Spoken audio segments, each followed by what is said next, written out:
भगवद्गीதை अद त्रयोदशाध्यायः 19 श्लोकम्। प्रकृतिं पुरुषं चैव विद्यानादि उभावपि विकारां च गुणां चैव विद्धि प्रकृतिः सम्भवान् कार्यकरणकर्तृत्वे हेतु प्रकृतिरुच्यते पुरुषः सुखदुःखानां भोक्तृत्वे हेतुरुच्यते पुरुषः प्रकृतिस्थो हि भुङ्क्ते प्रकृतिजान् गुणान् कारणं गुणसङ्गोष सदसद्योनिजन्मशो उभद्रष्टानुबन्धा च भर्ता भोक्ता महेश्वरः परमात्मेति चाप्युक्तो देहेऽस्मिन् पुरुषः परः य एवं वेति पुरुषं प्रकृतिं च गुणैः सह सर्वथा वर्तमानोऽपि न स भूयोऽभिजायते ध्यानेनात्मनि पश्यन्ते केचिदात्मानमात्मना अन्ये साङ्गेन योगेन कर्मयोगेन चापरे अन्ये द्वेवमजानन्द श्रुत्वान्येप उपासते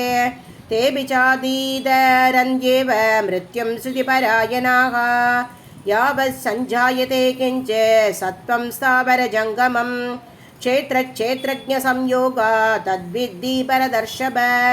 समं सर्वेषु भूतेषु तिष्ठन्तं परमेश्वरं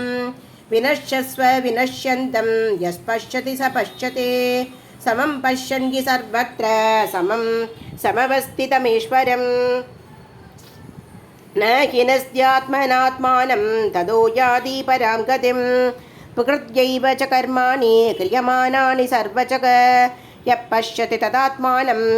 अकाधारं स पश्यति यदा बोधपृथक्भावमेकस्तमनुपश्यति तत एव च विस्तारं ब्रह्म सम्पद्यते तथा अनादित्वा निर्गुणत्वात् परमात्मायमव्ययः शरीरस्थोऽपि कौन्तेय न करोति न लिप्यते यदा सर्वगतं संक्ष्यात् आकाशं नोपलिप्यते सर्वत्र अवस्थितो देहे तदात्मानोपलिप्यते यदा प्रकाशयत्येक कृष्णं लोकमिमं ब्रवीहि क्षेत्रं क्षेत्री तदा कृष्णं प्रकाशयति भारत क्षेत्रक्षेत्रज्ञयोरेव मन्त्रं ज्ञानचक्षुषा भूतप्रकृतिमोक्षं च ये विदुर्यान्ति ते परम्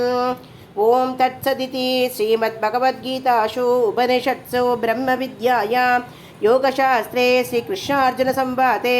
क्षेत्रक्षेत्रज्ञविभागयोगो नाम त्रयोदशोऽध्यायः। श्रीहरये नमः श्रीहरये नमः श्रीहरये नमः। गोपिका जीवनस्मरणं गोविन्द गोविन्द। सद्गुरुनाथ महाराज की जय।